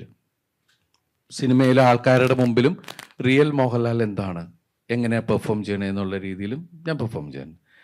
അതിനുശേഷം അദ്ദേഹത്തിൻ്റെ കൂടെ അഭിനയിക്കണമെന്ന് എനിക്ക് ഒരുപാട് അഭിനയം തുടങ്ങിയതിന് ശേഷം ഒരുപാട് ആഗ്രഹം ഉണ്ടായിരുന്നു. അങ്ങനെയാണ് യാദൃശ്ചികമായിട്ട് വർണ്ണപ്പകിട്ട് എന്ന് പറഞ്ഞ സിനിമയിൽ എനിക്ക് അഭിനയിക്കാൻ കിട്ടി. പിന്നെയാണ് ഈ പറയുന്ന പോലെ 2020 ക്രിസ്ത്യൻ ബ്രദേഴ്സ് എല്ലാത്തിലും അനിയൻ്റെ ക്യാരക്ടറായിരുന്നു. പിന്നെയാണ് ചൈന ടൗൺ. എനിക്ക് തോന്നുന്നു ചൈന ടൗൺ കഴിഞ്ഞിട്ട് ഒരു 14 വർഷം കഴിഞ്ഞിട്ടാണ് ചിലപ്പോൾ നമുക്ക് ഒരാളോടുള്ള ഇഷ്ടം അതെന്തായാലും ആ ഒരു കെമിസ്ട്രി നാച്ചുറലി നമുക്ക് സ്ക്രീനിൽ ഉണ്ടായേക്കാം. കാരണം ബേസിക്കലി നമ്മളൊക്കെ ഇപ്പം എൻ്റെ സീനിയേഴ്സാണ് മമ്മൂക്ക ആണെങ്കിലും ലാലേട്ടനാണെങ്കിലും സുരേഷ് ഏട്ടനാണെങ്കിലും ജയറാമേട്ടനാണെങ്കിലും ഞാൻ ഇവരുടെ കൂടെയൊക്കെ വർക്ക് ചെയ്തിട്ടുള്ള ആളാണ് അസിസ്റ്റൻ്റ് ആയിട്ടൊക്കെ. അപ്പം അന്ന് മുതൽ നമുക്ക് എനിക്ക് ആരോടും ഒരു ഈഗമില്ലാത്ത ഒരാളാണ് ഞാൻ. പോയിട്ട് 2020 ഒക്കെ ചെയ്യുന്ന സമയത്ത് അവരുടെ വീട്ടിൽ ഞാൻ രാവിലെ പോയിട്ട് മമ്മൂക്ക പോവാട്ടാ നമുക്ക് വാ എന്ന് പറഞ്ഞിട്ട് നമ്മൾ വിളിക്കാൻ പോകാം. ഞാൻ ഇപ്പുറത്തെ ഹീറോ ആയിട്ട് അഭിനയിക്കുന്ന ഒരാളാണ്. പക്ഷെ അതല്ല, ഞാൻ അവരുടെ മുമ്പിൽ എന്താണ് കാര്യം എൻ്റെ വളർച്ച മൊത്തത്തിൽ കണ്ടിട്ടുള്ളത് അവരാണ്. ഞാൻ സിനിമയിൽ വന്ന കാലം മുതൽ ഞാൻ എന്താണ് എന്ന് പറയുന്നത് അവർക്ക് 100% എൻ്റെ ഒരു ട്രാവൽ അറിയാവുന്ന ഒരാളാണ്. അപ്പം അതുകൊണ്ട് അവരുടെ സിനിമയിൽ തന്നെ അഭിനയിക്കാൻ വിളിച്ചു കഴിഞ്ഞാൽ ഞാൻ കഥ പോലും ചോദിക്കാറില്ല. എന്തിനാണ് അവർ വിളിക്കുമ്പോൾ എന്തെങ്കിലും എനിക്ക് ചെയ്യാൻ എന്തെങ്കിലും ഉണ്ടാവും. അതിൽ ആരാണ് സ്ക്രീൻ സ്പേസ് ഇത്രയും, ആരാ സ്കോർ ചെയ്യണേ, അതൊന്നും ഞാൻ ചോദിക്കാറില്ല. ഇത്രയും സിനിമകളിൽ ഞാൻ അവരുടെ കൂടെ അഭിനയിച്ച ഈ 4 പേരുടെ കൂടെ അഭിനയിച്ച സിനിമയിൽ ഞാൻ ഒന്നും ചോദിക്കാതെ പോയിട്ട് അഭിനയിക്കുക ചെയ്യാറ്. അത് നമ്മൾ അവർക്ക് കൊടുക്കുന്ന റെസ്പെക്റ്റ്, അവരിലുള്ള വിശ്വാസമൊക്കെയാണ്. അപ്പം ഈ ഇഷ്ടമായിരിക്കും ആ സ്ക്രീനിൽ നമുക്ക് ഫീൽ ചെയ്യാന്ന്. അപ്പം ദിലീപേട്ടന് ഏറ്റവും എക്സൈറ്റഡ് ആയിട്ടല്ലേ ഏറ്റവും ഇഷ്ടപ്പെട്ട ഏതൊരു റെഫറൻസ് അല്ലെങ്കിൽ ആ ഒരു സീൻ ഏതായിരിക്കും ബബ്ബയില് ഇപ്പൊ ചെയ്തതിൽ? അല്ല, അതേ പറഞ്ഞേ, ഞാൻ നേരത്തെ പറഞ്ഞല്ലോ, ഇവരുടെ ഇഷ്ടത്തിനാണ് ഇത് സംഭവങ്ങളെല്ലാം ചെയ്തത്. നമ്മൾ പുതിയത് ആഗ്രഹിക്കുന്നു. ഇവരെടുത്തതിലെന്ന് വെച്ചിട്ടുണ്ടെങ്കിൽ ഇപ്പൊ ചഞ്ചൽ എന്ന് പറഞ്ഞിട്ട് റിയാസ് ഭായി ഒരു വണ്ടിയായിട്ട് വരുന്നു. നിങ്ങളത് അതിന്റെ വേറെ വേർഷൻ റൺവേയിൽ കണ്ടിട്ടുള്ളതാണ്. പരമശിവം ഇടയിൽ കയറി വേറെ ആൾക്കാർക്ക് പണി കൊടുക്കാനും മുമ്പിൽ കയറി വരുന്ന ഒരു സാധനമൊക്കെ. അപ്പം അതങ്ങനെ തന്നെ വേണം. അതൊക്കെ ഭയങ്കര ഓളമാണ് തിയേറ്ററിലുണ്ടാക്കിയത്. കാരണം വെച്ചിട്ടുണ്ടെങ്കിൽ എനിക്ക് തോന്നുന്നത് ഇപ്പോൾ വന്നിരിക്കുന്ന തലമുറ ഇതുപോലെ നമ്മൾ സ്ക്രീനിൽ അങ്ങനെ ആടി വിളയാടുന്ന ഒരു സംഭവം സ്ക്രീനിൽ കണ്ടിട്ടില്ല. ടി വിയിൽ കണ്ടിട്ടുണ്ടാവും. എനിക്ക് തോന്നുന്നു 8-10 വർഷമായിട്ട് അല്ലേ ഇപ്പോഴത്തെ നമ്മൾ പറയില്ലേ, ഇപ്പം എന്താ പറയുക, ന്യൂ ജനറേഷൻ ഒരു മെച്യൂർഡ് ഇതിലേക്ക് വരില്ലേ, ഒരു യൂത്തിലേക്ക് വരുന്ന കുട്ടികളുടെ മുമ്പിലേക്ക് നമ്മളങ്ങനെ വലിയ ഒരു രീതിയിലുള്ള ഒരു കളികളായിട്ട് വന്നിട്ടില്ല ശരിക്കും പറഞ്ഞാൽ. അപ്പം നമ്മളെ സംബന്ധിച്ച് അതിപ്പോൾ എല്ലാവരും കുറേ കമൻസുകളും ഉണ്ടായിരുന്നു, നിങ്ങൾക്ക് ഈ സിനിമയിലൂടെ അവരുടെ മുമ്പിലെത്താൻ പറ്റി. അത് ശരിയാണ്, ഈ സിനിമയിലൂടെ യൂത്തിൻ്റെ ഭയങ്കര സപ്പോർട്ട് നമുക്ക് ഭയങ്കരമായിട്ട് ഉണ്ടായിട്ടുണ്ട് ഈ സിനിമയിൽ. അത് ആൺകുട്ടികളാണെങ്കിലും പെൺകുട്ടികളാണെങ്കിലും അവർ ചെറിയ മിനി സ്ക്രീനിൽ കണ്ട കാര്യങ്ങൾ അവർ ബിഗ് സ്ക്രീനിൽ വേറെ രീതിയിൽ കണ്ടു. അത് ധനജയുടെ കാൽക്കുലേഷൻ, അവരുടെ ചിന്ത, അത് വർക്കൗട്ടായി. നമുക്ക് ഈ സ്പൂഫ് ചെയ്യുമ്പോൾ നല്ല സംശയം ഉണ്ടായിരുന്നു, ഇത് ബാക്ക് ഫെയർ ചെയ്യോ ഇല്ലേന്നൊന്നും അറിഞ്ഞൂടാ. അതാണ് നമ്മൾ ഇതൊരു ആഘോഷം എന്ന് പറഞ്ഞിട്ടാണ് നമ്മൾ ഇനി അങ്ങോട്ട് വിട്ടേക്കണത്. ദിലീപേട്ട ഫസ്റ്റ് ഹാഫ് ദിലീപേട്ട ഇൻട്രോ കഴിഞ്ഞതിന് ശേഷം ഒരു ചൂട് ചായയുടെ ഗ്ലാസ് പോക്കറ്റിൽ ഇടുന്ന ഒരു സീനുണ്ട്. അതെങ്ങനെയായിരുന്നു ശരിക്ക്? ചൂടുണ്ടായിരുന്ന? മൊത്തത്തിൽ ചൂടായതുകൊണ്ട് ആ ചൂട് അറിഞ്ഞില്ല. ഇല്ല, അത് ആ സമയത്ത് ഈ ഗ്ലാസ് പിടിച്ച് മുണ്ട് ആ ഒരു സാധനം ഉള്ളതുകൊണ്ട് ഞാൻ നോക്കിയപ്പോൾ പോക്കറ്റാണ് കണ്ടാവുക. അതിനകത്ത് വെച്ചപ്പോൾ ഇവരത് ഓക്കെ ആക്കി അങ്ങോട്ട് വിട്ടു. അതാണ് ഉണ്ടായത്. പിന്നെ അങ്ങനെയുള്ള സാധാരണ നമ്മൾ കുടിക്കുമ്പോൾ ഇത്തിരി ചൂട് കുറച്ച ചായയൊക്കെ വെക്കുള്ളൂ. അതേപോലെ തന്നെ സെക്കൻഡ് ഹാഫ് ഫസ്റ്റ് ഹാഫ് അവസാനിക്കുന്നതോടൊക്കെ മണിച്ചേട്ടൻ്റെ പാട്ട് വെച്ചിട്ട് ഫൈറ്റ് ഇടുന്നത് അത് ഗംഭീരമായിട്ട് തിയേറ്ററിൽ ആഘോഷിച്ചായിരുന്നു. അത് തുടക്കത്തിൽ ഇതിൻ്റെ മണിച്ചേട്ടൻ്റെ പാട്ട് തന്നെയായിരുന്നു. 3 4 പാട്ട് വരുന്നുണ്ട്. 3 പാട്ട്. 3 പാട്ട്. ഇല്ല, ആദ്യം നമ്മളിങ്ങനെ ധനിച്ച് ഇങ്ങനെ പറഞ്ഞു. അപ്പം എനിക്കും തോന്നി, കാരണം വെച്ചാൽ മണിയുടെ ഒരു പ്രസൻസ് നമുക്ക് ഭയങ്കരമായിട്ട്, എപ്പോഴും മണീനെ മിസ് ചെയ്യുന്ന ആൾക്കാരാണ് നമ്മൾ. അപ്പോൾ പറഞ്ഞു നല്ല കാര്യമാണത് എന്നുള്ളത് പറഞ്ഞു. പിന്നെ അത് ആദ്യം ഇവർ ആ പാട്ട് മൊത്തത്തിൽ ബട്ട്ലറുടെ പാട്ട് ഇടാന്നുള്ളതായിരുന്നു. ഞാൻ പറഞ്ഞു അയ്യോ, അതിനേക്കാൾ നല്ലത് വേറെ പാട്ടും കൂടി എടുക്കുക. അപ്പോഴാണ് മണിയുടെ പാട്ടും പിന്നെ ലാലേട്ടൻ്റെ പടത്തിലെ പാട്ടും. അപ്പോൾ ശരിക്കും പ്രേക്ഷകൻ ചിലപ്പോൾ ലാലേട്ടൻ്റെ ഒരു അടുത്ത എൻട്രി വരാൻ പോവുകയാണെന്ന് ചിലപ്പോൾ ഇതാ. പക്ഷേ ലാലേട്ടനോട് കൂടുതൽ ഇഷ്ടമുള്ള ആൾക്കാർക്കും മോഹൻലാൽ ഫാൻസൊക്കെ ആ സമയത്ത് നാച്ചുറലി ലാലേട്ടൻ ഈ സിനിമയിലുണ്ടെന്ന് പറയുമ്പോൾ അവരുടെയൊക്കെ വരവുണ്ടാവും. അപ്പം എല്ലാവർക്കും ആഘോഷമാക്കാന്ന് പറയില്ല. അപ്പം യൂത്തിന് ഏറ്റവും കൂടുതൽ ആഘോഷമാക്കാവുന്ന പാട്ടുകളാണ് അതിൽ ചെയ്തിരിക്കുന്നത്. അത് കറക്റ്റായിട്ട് ഗോപി മിക്സ് ചെയ്യുകയും അല്ലേ, റീമിക്സ് ചെയ്യുകയൊക്കെ ചെയ്തു. അത് ഒരു അപ്ഡേഷൻ ചോദിക്കട്ടെ. കുറച്ച് കാലം മുന്നേ ഒരു ഫിലിം അനൗൺസ് ചെയ്യുന്ന പറക്കും പപ്പൻ, അതിന്റെ നിലവിലുള്ള അപ്ഡേഷൻ എന്താണ്? അതിപ്പോ ഉടനെ തന്നെ ഉണ്ടാവും, ദൈവം അനുഗ്രഹിച്ച്. ഷൂട്ടിംഗ് തുടങ്ങാൻ വേണ്ടി സൂപ്പർ ഹീറോ പരിപാടിയാണ്. കാണ് അന്ന് ഒരു സൂപ്പർ ഹീറോ പരിപാടിയാണെന്നാണ് പറഞ്ഞിട്ടുണ്ടായിരുന്നത്. മിന്നൽ മുടി. നമ്മളൊരു ലോക്കലാണ് പപ്പൻ, ഒരു ലോക്കലാണ്, സാധാരണക്കാരൻ, ലോക്കൽ സൂപ്പർ ഹീറോ. അല്ല, ഒരുപാട് ആൾക്കാർ വന്ന് സ്നേഹത്തോടുകൂടി സംസാരിക്കുകയും എനിക്ക് വേണ്ടി ഒരുപാട് പ്രാർത്ഥിച്ചു എന്നൊക്കെ പറയുന്ന മൊമെന്റ് അതിൽ എന്നെ ഹേർട്ട് മീൻസ് നമ്മൾ ടച്ച് ചെയ്യുന്ന പറഞ്ഞാൽ വന്ന ഉടനെ ചേർത്ത് പിടിച്ച് ഒരു അമ്മൂമ്മ വന്നിട്ട് ഉമ്മയൊക്കെയൊക്കെ ചെയ്തു. മീൻസ് അതൊക്കെ നമുക്ക് എന്താ വെച്ചാൽ ഈ നേരെ കണ്ടിട്ടില്ലൊന്നുമില്ല, എന്നെ സ്ക്രീനിലൂടെ മാത്രം കണ്ട് നമ്മളോടുള്ള സ്നേഹം, നമുക്ക് വേണ്ടി പ്രാർത്ഥിക്കുന്ന ഒരുപാട് ആളുകൾ, ഇതെല്ലാം നമ്മൾ ചെയ്ത കഥാപാത്രങ്ങളിലൂടെ നമ്മളെ കണ്ട് ഇഷ്ടപ്പെട്ടിട്ട് ഇല്ലേ നമ്മുടെ ഒരു സിനിമ വന്ന സമയത്ത്. ഇപ്പം എന്നെ സംബന്ധിച്ച് ഞാൻ ഇത്രയും കാലം അഭിനയിച്ചാൽ ഏറ്റവും കൂടുതൽ ഇനീഷ്യൽ വന്ന എടുത്തു പറയേണ്ട പടങ്ങളിലൊന്നാണ് ബബ്ബ. അപ്പോൾ അതിൻ്റെ ഭാഗമായിട്ട് നമ്മൾ തിയേറ്ററിൽ ചെല്ലുമ്പോൾ എല്ലാവരും, ഇപ്പം ഇന്നലെയൊക്കെ നമ്മൾ തൃശ്ശൂരൊക്കെ ചെല്ലുമ്പോൾ ഉള്ള ആവേശം, അല്ലാതെ ആദ്യത്തെ ദിവസം തന്നെ നമ്മൾ കവിതാ തിയേറ്ററിൽ ചെല്ലുമ്പോൾ അവിടുത്തെ ചെറുപ്പക്കാരും എല്ലാവരും കൂടി വന്നു. പിന്നെ ഇപ്പം അതിന് ശേഷമാണ് ഫാമിലി ഇറങ്ങി തുടങ്ങിയിരിക്കുന്നത്. അപ്പോൾ കഴിഞ്ഞ ദിവസങ്ങളിൽ തൊടുപുഴ ആശീർവാദ് സിനിമാസിൽ പോയപ്പോഴാണ് ഫാമിലിയുടെ ഇടയിൽ നിന്നാണ് ഒരു അമ്മൂമ്മ ഓടി വന്നിട്ട്, പിന്നെ അത് ഞകത്ത് വന്നപ്പോൾ ആ പൂപ്പിന് കുറേ പേര് അങ്ങനെയുള്ള ആളുകളൊക്കെ ആയിട്ട്. അപ്പം അതൊക്കെ വലിയ സന്തോഷം ഉണ്ടാക്കുന്ന കാര്യം തന്നെയല്ലേ. കണ്ണെപ്പോഴും നിറയുന്നല്ലേ. അതൊക്കെ വലിയ സന്തോഷം ഉണ്ടാക്കുന്ന കണ്ണറിയലാണ്. നമ്മുടെ കൂടെ നമ്മളെ സ്നേഹിക്കുന്ന ഒരുപാട് ആളുകൾ നിൽക്കുന്നു എന്ന് പറയുന്ന വലിയ കാര്യം. റിയാസ്ക 3 ഡയലോഗ് ഒരിടി തിയേറ്റർ ശരിക്കും കത്തിച്ചു. റിയാസ്ക ശരിക്കും എന്തായിരുന്നു ഇതില് ചെയ്യാനുണ്ടായ ഒരു കാരണം? ആ ക്യാരക്ടർ പറഞ്ഞപ്പോഴുള്ള ഒരു റിയാക്ഷൻസ് ഒക്കെ? ഇതിൽ ചെയ്യാനുള്ള കാര്യം ഇപ്പം നിങ്ങൾ വിഷ്വൽ കണ്ടില്ലേ, അങ്ങനെ തന്നെയാണ് ഡയറക്ടർ സാർ എന്നോട് പറഞ്ഞത്. സോ പിന്നെ ഇങ്ങനത്തെ ഒരു പടം, ഈ പടത്തിൻ്റെ ഒരു മൂഡ് അറിയാം, ഇതിൻ്റെ ഒരു വിഷ്വൽ ഇങ്ങനെ ആയിരിക്കും എന്നറിയാം, പറയാനാണ്. സോ അത് പിന്നെ എൻ്റെ അടുത്തിരിക്കുന്ന ദിലീപ് സാർ ദിലീപേട്ടനൊരു കാരണം. ഞാൻ ഏത് പടം ദിലീപേട്ടൻ വിളിച്ചാലും ഞാൻ അവിടെ ഓടിയെത്തിയിരിക്കും. അത് പണ്ട് മുതലേ അങ്ങനെയാണത്. ശരിക്കും പറഞ്ഞ ദിലീപേട്ടന്റെ സൈഡാണ് റിയാസ്ക എന്ന് പറഞ്ഞപ്പോ ഞങ്ങക്ക് കുറച്ച് സന്തോഷമായി. സന്തോഷമായില്ലേ? ഇനി എല്ലാം ദിലീപേട്ടൻ്റെ സൈഡിൽ കൂടെ തന്നെ ആയിരിക്കും. അതിന് ഉത്തരം ഞാൻ പറയാം. ഞാൻ ആ കാറ് തരില്ല എന്ന് പറഞ്ഞ്. നമ്മൾ എടുത്തു വെച്ചേക്കത് സെക്കൻഡ് പാർട്ടിന് വേണ്ടേ. ദിലീപേട്ട ആ വണ്ടി ഓടൂല. അതാ ഞാൻ ആ വണ്ടി കൊണ്ടുപോയപ്പോ തന്നെ എഞ്ചിനെടുത്ത് മാറ്റി വെച്ച്. കാരണം അത് ഓടൂല എന്ന് പറഞ്ഞില്ല. ഇവരെന്തും ചെയ്യും, മനസ്സിലായില്ലേ? സെക്കൻഡ് പാർട്ട് നമ്മളൊന്നുമില്ല, നമ്മൾ അതുവരെ കുറെ റെഫറൻസ് കാണിച്ചു.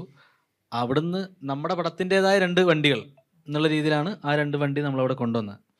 അങ്ങനെയായിരുന്നു ആ ഐഡിയ. പിന്നെ കാട്ടിൻ്റെ അകത്തായിരുന്നല്ലോ അതിൻ്റെ ചേസും പേരുടെ. അപ്പോൾ കുറച്ച് ഓഫ് റോഡിലൊക്കെ പോകുന്ന രീതിയിലുള്ള നമ്മൾ ബിൽഡ് ചെയ്യുന്ന പോലത്തെ ഒരു വണ്ടി ഉണ്ടാവണം.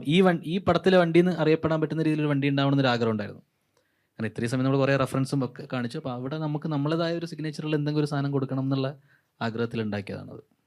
ശരിക്കും വിജയ് സാറിനെ എന്തുകൊണ്ടാണ് ചൂസ് ചെയ്യാറില്ല? ഫാൻ മൊമെന്റ് എന്നുള്ള ഒരു ഫാൻ ബോയ് എന്ന ലെവലിലാണ് ഇവിടെ ബാക്ക്. പടത്തിൽ വിജയ് സാറിന്റെ പാട്ടുകളായാലും ചില പറയാൻ പറ്റത്തില്ല, അങ്ങനത്തെ കുറച്ച് സീനുകളുണ്ടല്ലോ.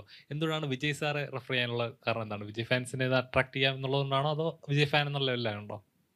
അല്ല, നമ്മൾ അങ്ങനത്തെ ആളാണല്ലോ, ആ വിജയ് ഫാനാണല്ലോ. അപ്പോൾ പിന്നെ കാരണം എന്താ പറയുക, ഇപ്പം ഞാൻ ഗുഡ് ബാഡ് അഗളിയും കണ്ടപ്പോൾ എനിക്ക് തോന്നിച്ചാൽ അങ്ങനത്തെ ഒരു പടം വിജയ് സാറിന് ഉണ്ടായിരുന്നെങ്കിൽ ഞാൻ ആഗ്രഹിച്ചിട്ടുണ്ട്. കാരണം കൂടുതൽ ആളുകൾക്ക് അത് റെഫറൻസ് കണക്ട് ചെയ്യാൻ പറ്റുമായിരുന്നു. ഇപ്പോൾ ഗുഡ് ബാഡ് അഗളിയൊക്കെ കണ്ടിട്ട് കുറേ ആൾക്കാർ പറയുന്നത് കേട്ടത് കുറേ റെഫറൻസ് കിട്ടിയില്ല എന്നൊക്കെ പറഞ്ഞു. അപ്പോൾ അതൊരു വിജയ് സാറിൻ്റെ പടമാണെങ്കിൽ ഈച്ച് ആൻഡ് എവരി റെഫറൻസ് ആൾക്കാർക്ക് കണക്റ്റ് ആവും. അപ്പോൾ അത്രയും ആളുകളിലേക്ക് എത്തിയ ഒരു നടനാണ്, സ്റ്റാറാണ്. അപ്പോൾ ഞാൻ ആദ്യമായിട്ട് DVD കാണുന്ന പടം ഗില്ലിയ. അപ്പം അന്ന് മുതലേ ഞാൻ മൂപ്പരുടെ ഫാനാണ്. എൻ്റെ സിനിമ ഇറങ്ങിക്കഴിഞ്ഞാൽ ഈ പരിപാടി തുടങ്ങിയിട്ട് കുറേ കാലമായി. ഇപ്പം ലാസ്റ്റ് ഇറങ്ങിയത്, ഇതിനു മുമ്പ് ഇറങ്ങിയ സിനിമയാണ് പ്രിൻസ് ആൻഡ് ഫാമിലി. ആ സിനിമയ്ക്കും സംഭവിച്ചത് നിങ്ങളെല്ലാം കണ്ടതാണ്. പക്ഷെ ആ സിനിമ കണ്ട ആളുകളാണ് അവർക്കെതിരെ ഭയങ്കരമായിട്ട് രോഷാകുലരാവുകയും ഈ സിനിമയെ മോശമാക്കുന്നതിനെതിരെ പ്രതികരിച്ച് നമ്മളാരുമല്ല, പ്രേക്ഷകരാണ് പ്രതികരിച്ചത്. ഈ സിനിമ ഒരു ലോജിക്കും ഇല്ലാത്തതാണ്, ഇത് വെറുതെ ആഘോഷിക്കാനുള്ളതാണ്, ഇതിൽ മഹത്തരമായ കഥയില്ല എന്നെല്ലാം നമ്മൾ പറഞ്ഞിട്ട് തന്നെയാണ് ഈ സിനിമ ഇറക്കിയിട്ടുള്ളത്. പിന്നെ അതിന് റിവ്യൂ പറഞ്ഞത് ഭയങ്കര എനിക്ക് മനസ്സിലാവുള്ള അതിൻ്റെ എന്താ. പക്ഷെ അങ്ങനെ പറഞ്ഞാലാണ് അവർക്ക് പൈസ കിട്ടുള്ളൂ. അത് കാണാൻ അവർക്ക് എത്ര ആളുകൾ അതിൻ്റെ ഉണ്ടാവും, അതിന് അവർക്ക് ഓരോ ക്ലിക്കിലും അവർക്ക് കിട്ടുന്നത് ഡോളേഴ്സാണ്. അപ്പം അതിന് വേണ്ടിയിട്ട് ഈ സിനിമ കൊണ്ട് തന്നെയാണ് അവരും ജീവിക്കുന്നത്. പക്ഷേ നമ്മളുടെ സിനിമകളെ സ്നേഹിക്കുന്ന ആൾക്കാർ, അല്ലെങ്കിൽ നമ്മുടെ സിനിമയിൽ വിശ്വാസമുള്ള ആൾക്കാർ, ഒരുപാട് ആൾക്കാരും അതൊന്നും ശ്രദ്ധിക്കാതെ തിയേറ്ററിലേക്ക് വരുന്നുണ്ട്. നമ്മളെപ്പോഴും ശ്രദ്ധിക്കേണ്ടത് നമ്മൾ എന്ത് കഴിക്കണം, നമ്മൾ എന്ത് കാണണം, നമ്മൾ എന്ത് വാങ്ങണം എന്നുള്ള പല പരസ്യങ്ങളും നമ്മൾ കാണും. അതിൽ നിന്ന് നമ്മൾ അതിലേക്ക് പൂർണ്ണമായി പോയി അഡിക്റ്റ് ആകുമ്പോഴാണ് കുഴപ്പങ്ങൾ സംഭവിക്കുക. അതെല്ലാം കാണാം, കേൾക്കാം, പക്ഷെ എന്ത് ചെയ്യണം, അല്ലെങ്കിൽ എന്തെടുക്കണം, എന്ത് കാണണം, എന്ത് കളയണം എന്നൊക്കെ തീരുമാനിക്കേണ്ടത് നമ്മൾ തന്നെയായിരിക്കണം. അത് നമ്മുടെ വ്യക്തിത്വത്തെ ബാധിക്കുന്നൊരു കാര്യമാണ്. ഇല്ലെങ്കിൽ വേറെ ആൾ പറയുന്ന കേട്ട് പോയി കഴിഞ്ഞാൽ അവസാനം നമ്മൾ വെറുതെ ഒരു വെജിറ്റബിൾ ടൈപ്പ് പോകുന്ന ഒരാൾക്കാരായി മാറിപ്പോകും. അപ്പോൾ നമ്മളുടെ ചിന്താഗതികളിൽ ആര് പറയണം കേൾക്കാം, ആരുമായിട്ട് എന്തും ഷെയർ ചെയ്യാം, എല്ലാം ശരിയാണ്. പക്ഷെ ഫൈനൽ ഡിസിഷൻ എന്ന് പറയുന്നത് നമ്മുടേതായിരിക്കണം എന്നുള്ള. ഇപ്പം ഞാൻ ഇതുവരെയും റേറ്റിംഗ് നോക്കിയിട്ടോ ഒരു അഭിപ്രായം കേട്ടുള്ളൂ. ഞാൻ ഒരാളുടെ സിനിമ കാണാൻ തീരുമാനിച്ചാൽ അതിൻ്റെ റേറ്റിംഗ് പോലും ഞാൻ നോക്കാറില്ല, അതിനെക്കുറിച്ചുള്ള റിവ്യൂ ഞാൻ കേൾക്കാറില്ല. ഞാൻ പോയി എന്നെ സിനിമ കാണും, അതെന്നെ ആസ്വദിച്ചു, ചിലപ്പോൾ എനിക്കത് ഭയങ്കര ഇഷ്ടമാവും. ഇപ്പോൾ റിവ്യൂ കേട്ടിട്ട് ഒരുപാട് ആൾക്കാർ പറയുന്നുണ്ട്, അയ്യോ ഞങ്ങൾ ഈ സിനിമ OTT വന്നപ്പോഴാണ് കണ്ടേ, ഞങ്ങൾക്ക് എത്ര മിസ്സായി എന്നറിയോ, തിയേറ്ററിൽ ഞങ്ങൾ ആ റിവ്യൂ വായിച്ചിട്ടാണ് ഞങ്ങൾ പോകാതിരുന്നത്. റിവ്യൂ പറയുന്ന ആൾക്കാർക്ക് അവരുടേതായ ഒരു അജണ്ട ഉണ്ടാവും. അത് എല്ലാ സിനിമകൾക്കും. ഇപ്പം നമ്മൾ പല സിനിമകളും, ഞാൻ അഭിനയിക്കാത്ത തന്നെ പല ആർട്ടിസ്റ്റുകളുടെ, പല ഡയറക്ടേഴ്സിൻ്റെ സിനിമകളെ റിവ്യൂ പറഞ്ഞ് കൊന്നിട്ട് ഇതിൻ്റെ ഒരു സ്ട്രെസ്സും സ്ട്രെയിനും ഇല്ലേ? ഒരു സംവിധായകൻ അയാൾക്ക് തോന്നുന്ന, അയാൾ കാണുന്ന അയാളുടെ സ്വപ്നം യാഥാർത്ഥ്യമാക്കാൻ ശ്രമിക്കുമ്പോൾ ഒരുപാട് ആളുകൾ അതിൻ്റെ കൂടെ നിന്ന് അത് സ്ക്രീനിലേക്ക് കൊണ്ടുവരുന്നു. സത്യമാണ്, നമ്മൾ 150 രൂപ കൊടുക്കുമ്പോൾ ആ സിനിമ ഇഷ്ടമായോ ഇല്ലയെന്ന് തീരുമാനിക്കാനുള്ള ഇതൊക്കെ റൈറ്റ്സ് ഒക്കെ ഉണ്ട്. പക്ഷെ അത് അടിച്ചേൽപ്പിക്കുക എന്ന് പറയുമ്പോഴാണ് അതിൻ്റെ ഒരു സങ്കടം ഉണ്ടാവുക. അത് ഒരുപാട് പേര് ബാധിക്കുന്നുണ്ട്. സർക്കാരിനെ ബാധിക്കുന്നില്ലേ? എന്തിനാണ് ഒരു സിനിമാ തിയേറ്ററിലേക്ക് ഒരു സിനിമ നന്നായാൽ ആ സിനിമാ തിയേറ്ററിലേക്ക് ആളുകളെ കണ്ടുവന്ന് ഓട്ടോറിക്ഷക്കാരന് വരെ അതിന് ഗുണം കിട്ടുന്നില്ലേ? തൊട്ടടുത്തുള്ള ചായക്കടയിലെ ആൾക്ക് ഗുണം കിട്ടുന്നില്ലേ? എത്രയോ ആൾക്കാരുടെ ഗുണങ്ങളെയാണ് ഒരു റിവ്യൂവിൻ്റെ പേരിൽ ഒരു സിനിമ പരാജയപ്പെട്ടു പോയിട്ടുണ്ടെങ്കിൽ ആ സിനിമയ്ക്ക് റിവ്യൂ ഭയങ്കര മോശം കേട്ടോ, ആണ് ഞങ്ങൾ പോയില്ല എന്ന് പറയുമ്പോഴെന്താണെന്ന് വെച്ചിട്ടുണ്ടെങ്കിൽ ആ സിനിമയ്ക്ക് കളക്ഷൻ കുറയുന്നു, ആ സിനിമ തിയേറ്ററിൽ നിന്ന് പോകുന്നു. അപ്പോൾ എത്ര സ്ഥലത്തേക്ക് പോകേണ്ട കാര്യങ്ങളെയാണ് ഇല്ലാണ്ടാക്കുന്നത്. അത് നമ്മൾ എന്തിനാ അങ്ങനെ ഇത്ര നെഗറ്റീവായിട്ട് ചെയ്യുന്നത്? അതുപോലെ തന്നെ ദിലീപേട്ട ഒരു ക്രിറ്റിസിസം മാറി വ്യക്തിഹത്യകളാകുമ്പോഴുള്ള പ്രശ്നം. വ്യക്തിഹത്യയാണല്ലോ നടന്നുകൊണ്ടിരിക്കുന്നത്. ക്രിറ്റിസിസം നമുക്ക് കണ്ടാൽ മനസ്സിലാവും, ഇത് അതല്ലല്ലോ. ലോജിക് ഇല്ലാതെ കണ്ട് ആഘോഷിക്കേണ്ട സിനിമയാണ് ബബ ബബ അല്ല ബബ എന്ന് പറയുമ്പോ ഒരെണ്ണം എക്സ്ട്രാ ഇടരുത്. സോറി മാറിപ്പോയി. പിന്നെ അതിനർത്ഥം കണ്ടുവെക്കേണ്ടി വരും. ഭയം, ഭക്തി, ബഹുമാനം. പിന്നെ അടുത്ത ബായിക്ക് സോറി ബബ എന്ന് പറയുമ്പോ ദിലീപേട്ടന്റെ ഓർമ്മകളെ ഒരു 22 വർഷങ്ങൾക്ക് മുമ്പോട്ട് ഞാൻ ക്ഷണിക്കുകയാണ്. അന്ന് സോഷ്യൽ മീഡിയ, അതായത് ഇൻസ്റ്റാഗ്രാം, ഫേസ്ബുക്ക്, യൂട്യൂബ് ഒന്നുമില്ലാതിരുന്ന സമയത്ത് കൊച്ചുകുട്ടികൾ മുതൽ അപ്പനപ്പൂപ്പന്മാർ വരെ ലോജിക്ക് നോക്കാതെ തിയേറ്ററിലേക്ക് വന്ന് കണ്ട് വിജയമാക്കിയ മലയാളത്തിലെ ഏറ്റവും വലിയ ബ്ലോക്ക് ബസ്റ്ററിലെ നായകനാണ് ദിലീപേട്ടൻ. ജോണി ആന്റണി ചേട്ടന്റെ ഫസ്റ്റ് പടം CID മൂസ. സത്യമാണ്. അതെ.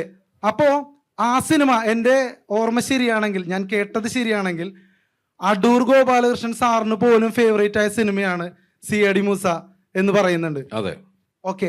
അപ്പോൾ ആ സിനിമയുടെ ഒരു റെസിപ്പി എന്തായിരുന്നു? കാരണം അതും ലോജിക്ക് നോക്കാതെ അല്ലെങ്കിൽ കോമൺ സെൻസ് ഒന്നും വെക്കാതെ കാണേണ്ട ഒരു സിനിമയാണ്. ദിലീപേട്ടൻ ഏതോ ഒരു പ്രസ് മീറ്റിൽ, അന്നത്തെ ഏതോ സ്റ്റുഡൻസ് ഓൺലി പ്രോഗ്രാമിൽ പറയുന്നുണ്ട് കാർട്ടൂൺ പോലെ കാണേണ്ട ഒരു സിനിമയാണെന്ന്. അപ്പോൾ ആ സിനിമയും ഈ സിനിമയും തമ്മിൽ കമ്പയർ ചെയ്യണം എന്നല്ല, എന്തായിരുന്നു CID മൂസയുടെ ഒരു പ്രത്യേകത? CID മൂസ എന്ന് പറഞ്ഞ സിനിമ നമ്മൾ ആദ്യം തന്നെ കൊടുത്തത് ടേസ്റ്റ് ദ ബ്ലണ്ടർ എന്നാണ്. ബ്ലണ്ടറാണ്. ഇപ്പം എൻ്റെ ചെറുപ്പകാലത്ത് എനിക്ക് തോന്നിയിട്ടുള്ളത്, പാരച്ചൂട്ടിൽ ആൾക്കാരെ ഇറങ്ങാൻ കണ്ടപ്പോൾ എനിക്ക് തോന്നിയിട്ടുണ്ട് 3-4 കുട കൂട്ടി വെച്ചിട്ട് ചാടിയ കറക്റ്റാവൂലേന്ന്. നമ്മുടെ വിഡിത്തങ്ങളായ ചിന്തകളാണ്.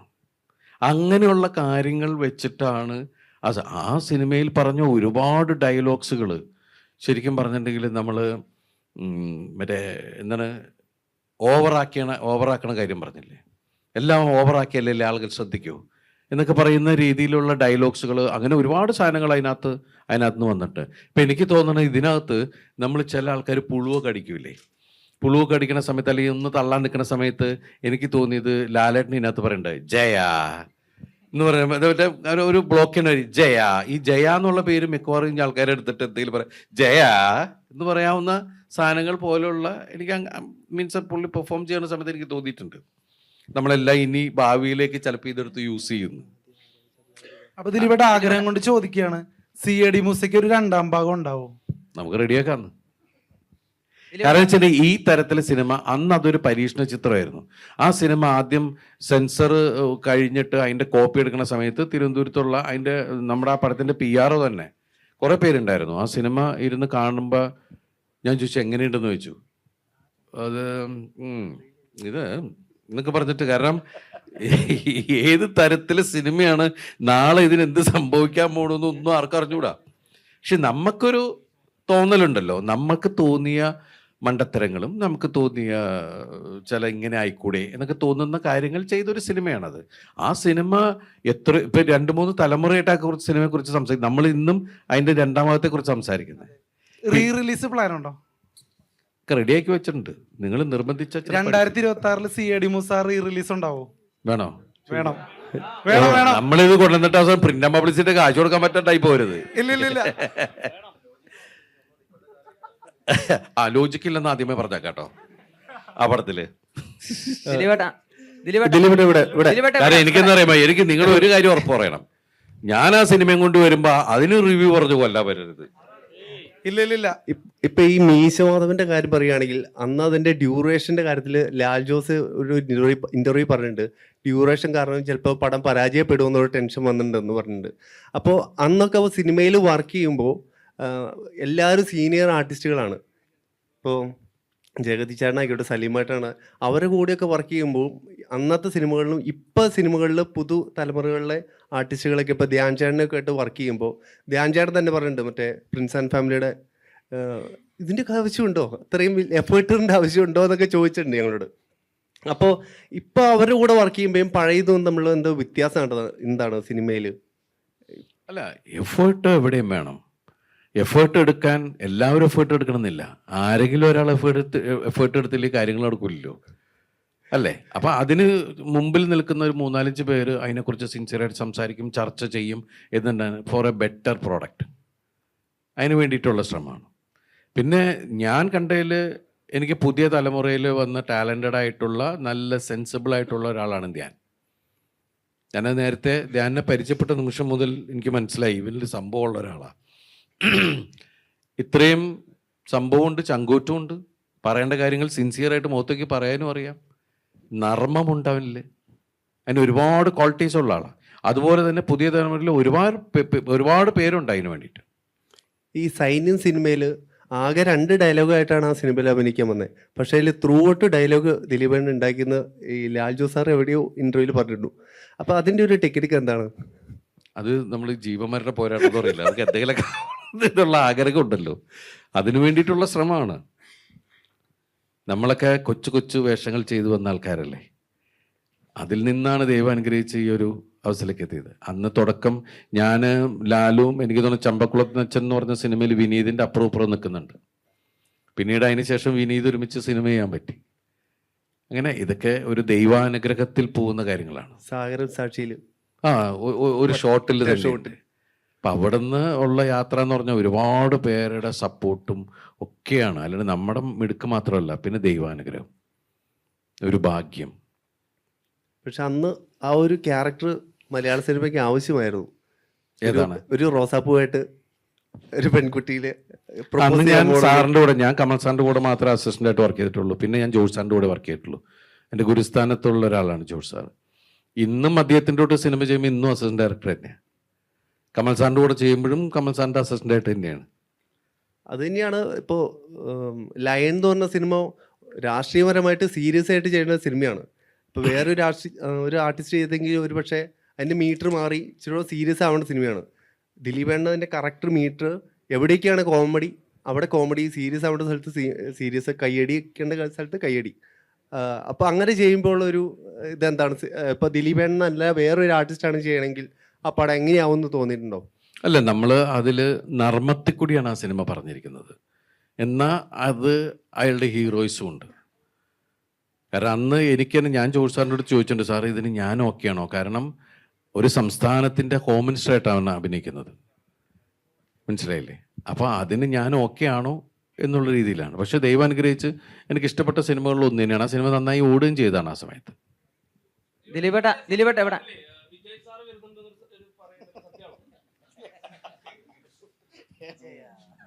ജയ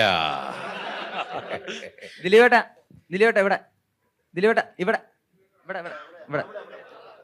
ഇതില് ബബബയില് ഗോപാലൻ സാർ അഭിനയിച്ചിട്ടുണ്ട്.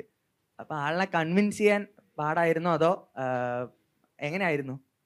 ഇല്ലില്ല, കൺവിൻസിങ് ഒന്നുമില്ല. എല്ലാം ധനജയ് പറയുന്ന പോലെ തന്നെ പുള്ളി ചെയ്തു. പിന്നെ ഇടവും പാലവും ലാലേട്ടനും നമ്മളൊക്കെ നിൽക്കണോണ്ട് പുള്ളി ഹരത്തിൽ അങ്ങോട്ട് ഗംഭീരമായിട്ട് അങ്ങോട്ട് ഡാൻസ് ഒക്കെ ചെയ്തു. കണ്ടില്ലേ? കണ്ടു. അതാ ചോദിച്ചത്, ആളെ പുള്ളിക്കാരനെ കൺവിൻസ് ചെയ്യാൻ വല്ല പ്രശ്നം ഉണ്ടായെന്ന് ചോദിച്ചു. ഇല്ലില്ല, പൈസ കൊടുക്കുമ്പോൾ ആരായാലും ഡാൻസ് കളിച്ചു പോകും. അല്ല, പുള്ളിക്കാരനല്ല പൈസ ഇറക്കണത്. അപ്പൊ അത് അല്ല, അതാ പറഞ്ഞത്, എങ്ങനെയും പെട്ടെന്ന് തീർക്കാതെ പറയില്ലേ. ദിലീപേട്ട ഇവിടെ 3-4 ദിവസം ബബബയുടെ അഴിഞ്ഞാട്ടം സോങ്ങിൻ്റെ ജൂനിയർ ആർട്ടിസ്റ്റായിട്ട് നേരിട്ട് കാണാൻ പറ്റിയിട്ടുണ്ടായിരുന്നു. അപ്പം ദിലീപേട്ടൻ ഒരു ഡാൻസിന് വേണ്ടി ഇത്രത്തോളം എഫർട്ട് ഇട്ട വേറൊരു സിനിമ ഉണ്ടാകുമോ? അത്രയും ജൂനിയർ ആർട്ടിസ്റ്റ് തന്നെ, അത്രത്തോളം ജൂനിയർ ആർട്ടിസ്റ്റ്, അതേപോലെ സാൻഡി മാസ്റ്ററിൻ്റെ ക്രൂ തന്നെ അത്രയും ക്രൂ ഉണ്ടായിരുന്നു. അപ്പോൾ ആ ദിവസങ്ങളിൽ എനിക്ക് തോന്നുന്നു 7 ദിവസത്തോളം എന്തോ അതിൽ കൂടുതലെന്തോ ഉണ്ടായിരുന്നു തോന്നുന്നു അല്ലേ? 4 ദിവസം ഉള്ളായിരുന്നു അല്ലേ? 3 ദിവസത്തോളം ഷൂട്ടിൽ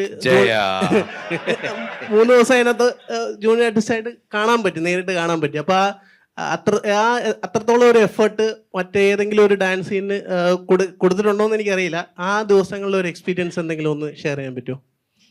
അല്ല, സാൻഡി മാസ്റ്റർ വന്ന് പഠിപ്പിക്കുന്നു, ഇപ്പുറത്ത് ലാലേട്ടൻ പഠിക്കുന്നു, നമുക്ക് പഠിച്ചേ പറ്റുള്ളൂ.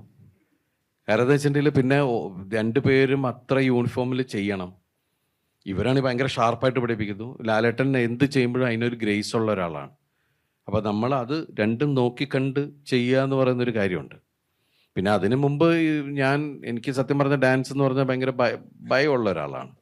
പിന്നെ ഈ മീശമാധവനിലും CD മൂസയിലും അവിടെ തുടങ്ങി കുറേ ഡാൻസ് ചെയ്തിട്ടുണ്ട്. പഞ്ചാബി ഹൗസിൽ ബല്ല ബല്ല എന്നൊക്കെ പറഞ്ഞിട്ട് അതിനങ്ങനെ. അപ്പോൾ ഇത് ഓരോ സമയത്ത് ഇത് കഴിച്ചിലായി കഴിയുമ്പോൾ എന്ന് പറയുന്നൊരു സന്തോഷത്തിൽ നിൽക്കുന്ന ഒരാൾ.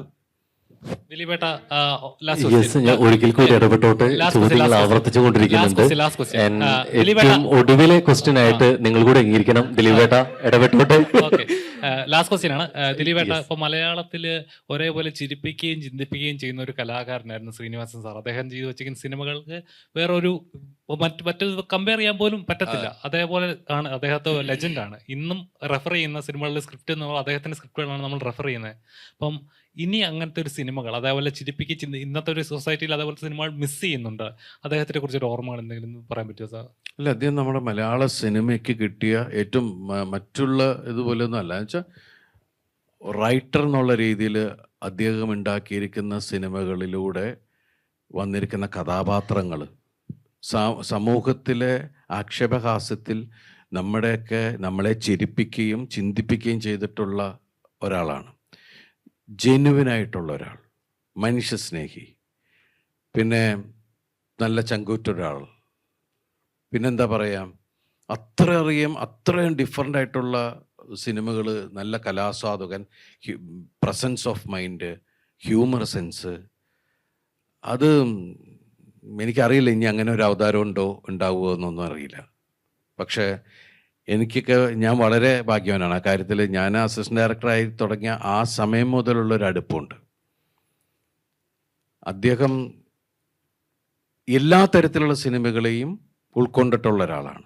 ഒരിക്കൽ പാസഞ്ചർ എന്ന് പറഞ്ഞ സിനിമയുടെ കഥ വന്നപ്പോൾ എന്നെ വിളിച്ചിട്ട്, ദിലീപ് ഒരു വേറെ ടൈപ്പ് സംഭവം വന്നിട്ടുണ്ട്, കേട്ട് നോക്കൂ, എന്നിട്ട് അത് ഓക്കെ ആണെങ്കിൽ നമുക്ക് പിടിക്കാം.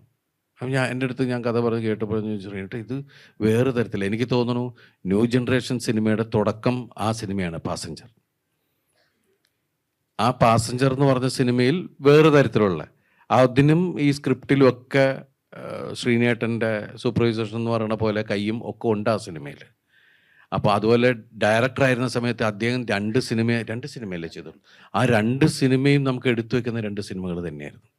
അപ്പോൾ എല്ലാ സ്ഥലത്തും ശ്രീനിവാസൻ എന്താ പറയുക, അതൊരു മറക്കാൻ പറ്റാത്ത ലെജൻഡ്. നമുക്ക് അഭിമാനിക്കാവുന്ന, എടുത്തു പറയുന്ന, നമ്മളോട് നെഞ്ചോട് ചേർന്ന് നിൽക്കുന്ന ഒരാളാണ് ശ്രീനേട്ടൻ.